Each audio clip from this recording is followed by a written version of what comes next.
This week on Supercars Torque, truck assist racing is go, mobile's back at Walkinshaw's, there's some new underwear at Tickford, and there's TCR racing to talk about.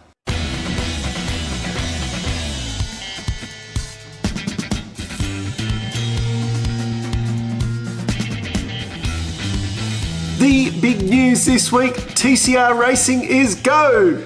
No, nobody cares. Truck Assist Racing, Matt Stone Racing, 2-car naming rights sponsor Truck Assist. Not the biggest surprise with Jack LeBrock going there, but how good do these cars look? It's great to see another big sponsor over both the two cars. Will we still see the Truck Assist on the Walkinshaw cars or not?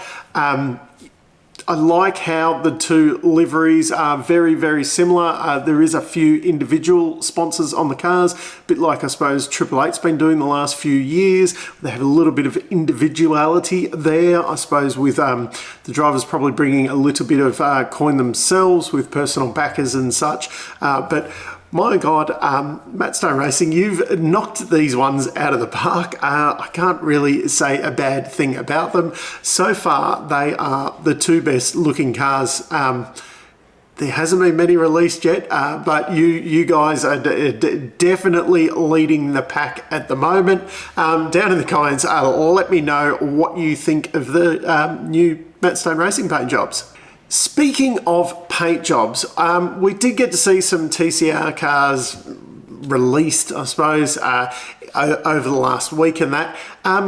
They kind of looked like high school projects to me. I don't know what it is. They just, they don't seem to be done by competent livery designers.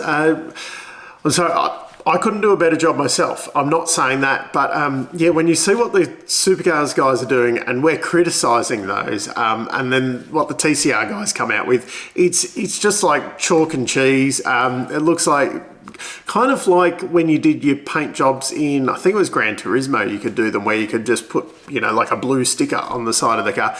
That's what it looks like a bit. It's 2022, guys. Can we just, lift a couple of the cars look okay, but in general, they just look a little bit like a high school project.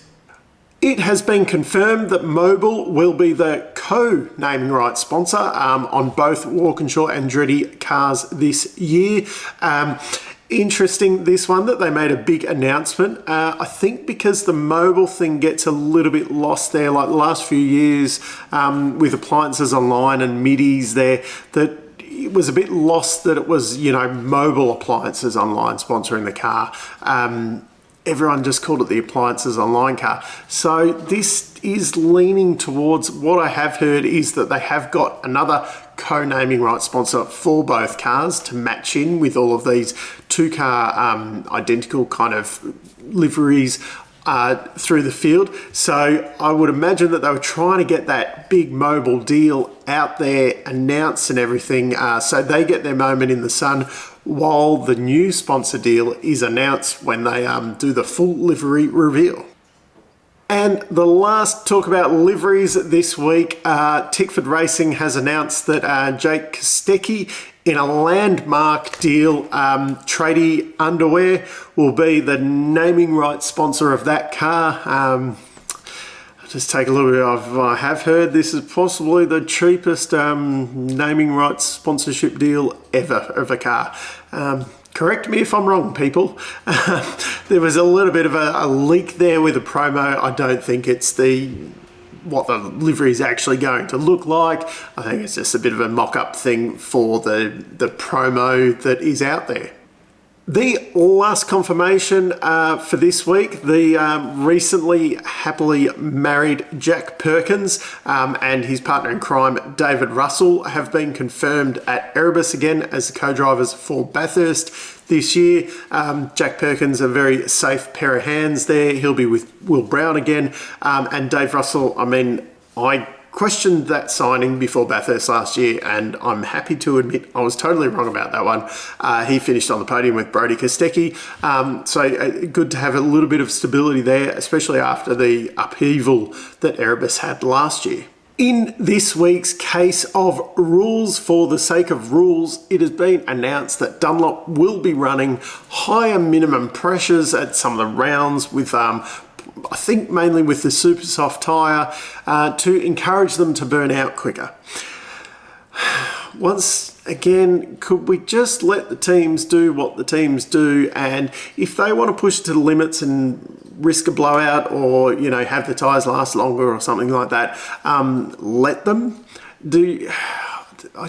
I'm just sick of these, like, there's all these little minute rules all the way through. I'd prefer to see this as a bit more of a differentiator. I'm really happy with Gen 3 that we're going to have, you know, control uprights and all that kind of jazz so that there isn't that spending arms race. But if someone wants to, you know, crank a bit more camber on it or run a slightly lower pressure and take a bit of a risk of something going wrong, but you know, you might go out and win the race as well. I'd prefer to see that kind of differentiation between the teams rather than these things that, you know, you definitely cannot see, like, you know, someone spending mega dollars on a fancy set of uprights. The final little thing to cover off this week, if the Labor government is elected in, I think, next month's South Australian election, they are going to bring back the Adelaide 500 for the first weekend in December this year.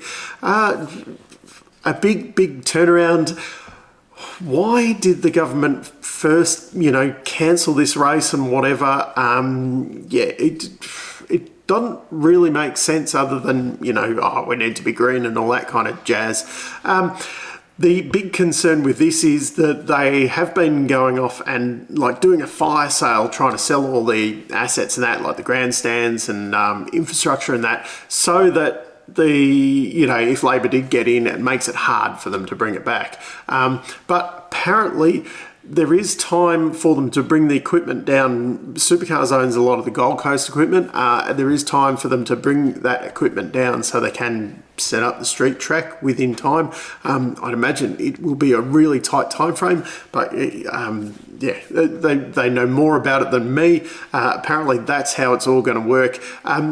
If they do pull it off, I mean, let me know down in comments if you're in Adelaide and, you know, if Labor has a chance of winning this election, because to be honest, I'm pretty sick of Melbourne politics at the moment, so I have no idea really what's going on in Adelaide other than, you know, announcements like this.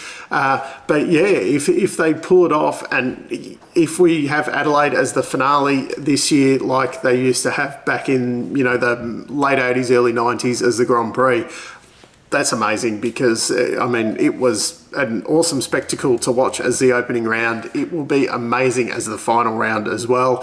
Yeah, I cannot wait. If they can pull it off, it will just be amazing.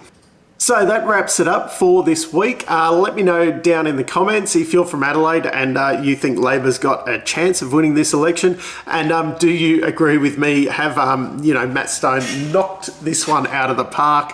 And you know, as I said so many times, like Tickford, that what were they doing with that matte grey on that car the last couple of years? It just didn't. How much better does, you know, a shiny grey on the car look with that orange everything? It just, I'm just happy and I'm excited if this is the level at the start. I mean, I've already said Triple 8's car looks better than what it did last year. These guys, you know, are on the ascension. This could be a really exciting year, at least livery-wise. So until next time, I'm still Dave and I'll catch you later.